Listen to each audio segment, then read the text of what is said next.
A day in my life as a Christian girl. Hi, I'm Miss Grace. Samahan niyo ako ngayong araw.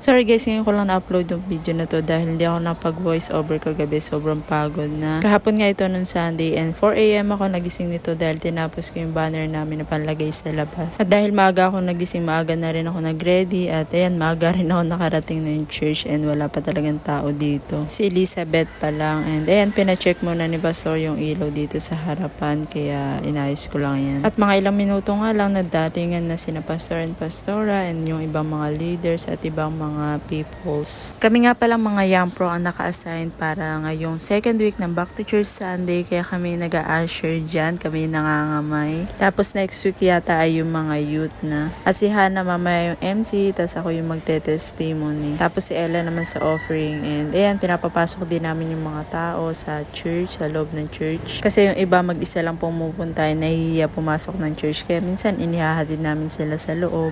At mga ilang minuto pa nga lang ay madami na yung tao sa church at mag-start na rin kami in a while.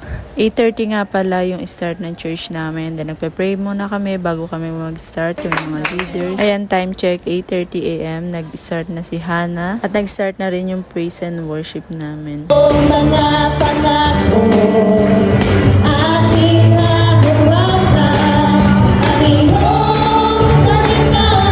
Nalimutan ko nga pala dalhin yung camera ko kaya hindi ako nakapag-picture ngayon. Pero ito na lang yung ginamit ko itong cellphone na to para makapag-picture ng konti tapos makapag-video din. Kailangan ko kasi mag-video every week kasi maggagawa ko ng video, mag-edit ako para may present kami sa harvest event namin. Para may mapanood kung ano yung nangyari sa buong sambuan. After praise and worship, nagtatithes and offering din kami dito. And then ako nga yung testimony kaya ayan, nandiyan na naman ako sa inyong harapan. Nakailan live testimony na ako pati nga sa social media. Pero every time na magla-live testimony ako is lagi na lang ako naiiyak. Hindi ko alam kung bakit. grabe yung kabutihan ng Lord sa buhay ko nung nakilala ko siya. After my testimony, nag-message na rin si Pastor. And before mag-end yung kanyang preaching, pinag-pray din namin si Mika for her board exam. And in Jesus' name, makakapasa ka at yung iba pa. After the church, napaalam na ako kay Pastora. Dahil magninina nga ako ngayon at hindi na rin ako umattend sa mentoring namin. Pero nagpaalam naman po ako kay Pastora. And ayan, nandito na ako. Yan yung mga classmates ko dati nung high school. And ito si Baby. Even born again Christian ako, I respect the religion guys. Kaya nandito pa rin ako. O diba, ang saya na naman ni Amor at Angelica kapag sila ang kasama mo. Naku. Grabe, sobrang iyak na iyak dyan ni Baby Faith. So wala siyang tigil. Ayaw niya talaga yata kami maging ninong at ninang kaya ganyan siya kaingay. At after that, pumunta na kami sa reception. Sakay kami dito kay Consehal General. Grabe, naging kumari ko pa si Consehal General. So ayan, tingnan nyo, ang tahimik na niya ngayon. Kanina, sobrang iyak na iyak siya. Ayan, nandito na nga kami and first birthday niya rin pala to. Pinagsabay na yung binyag saka itong first birthday niya. At mukhang may mga mabubusog na naman ngayong araw na to. Marami ding hindi mga nakupunta, yung mga naging classmates ko nung high school. May mga kanya-kanyang buhay na kasi sila. May mga anak na rin, may mga pamilya na, may asawa na. Ako na lang wala. Charis. Marami pa namang mga hindi nag-aasawa sa amin. At ito yung pinambuhat bang ko sa...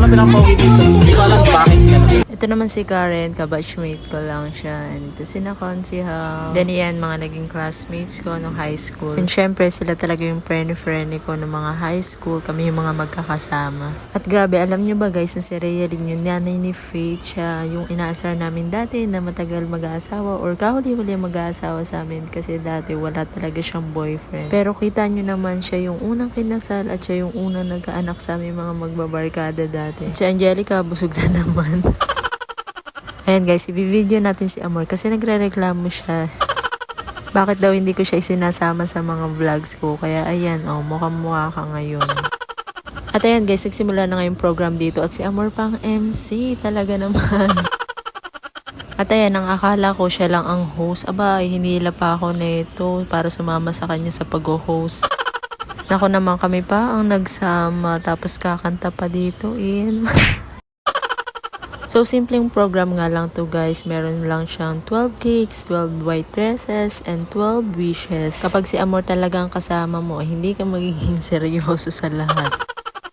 Tapos, sabay pa kayong kakanta. Nako po.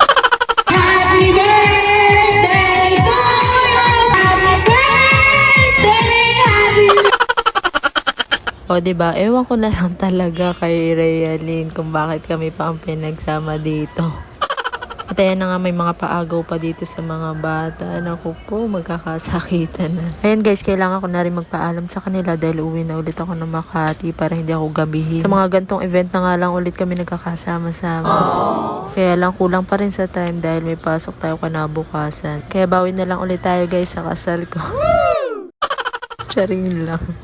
And ayan na guys, nandito na ako. Nakapagpalit na rin ako ng damit ko at nandito na ako sa abangan dahil Monday na naman kasi kinabukasan nito and may work pa tayo. Sobrang pagod na pagod at antok na antok nga ako dito. Kaya lang standing position kami ngayon. Kaya paano ako makakatulog nito? Pero alam nyo ba, lumupagi kami dyan ni Girlie para lang maka-ayos-ayos ng tulog. And ayan, nakababa na kami dito sa bus and ginabi na nga talaga kami dahil anong oras ang traffic guys. Grabe. Sobrang haba ng biyahe namin ngayon. Tapos pagkababa mo, ay lalakad ka na pagkahaba-haba papunta ng MRT. Tapos mag-jeep ka pa ng isa. Nakakapagod na talaga. Antok na ako that time. And 5 station pa yata bago kami makarating dun sa Magallanes. Pero buti na lang nakaupo kami pagdaan ng isang station. And ayun lang guys ang kwento ko for today's video dahil pagod na ako at antok na. So, thank you for watching guys. Follow for more. Bye!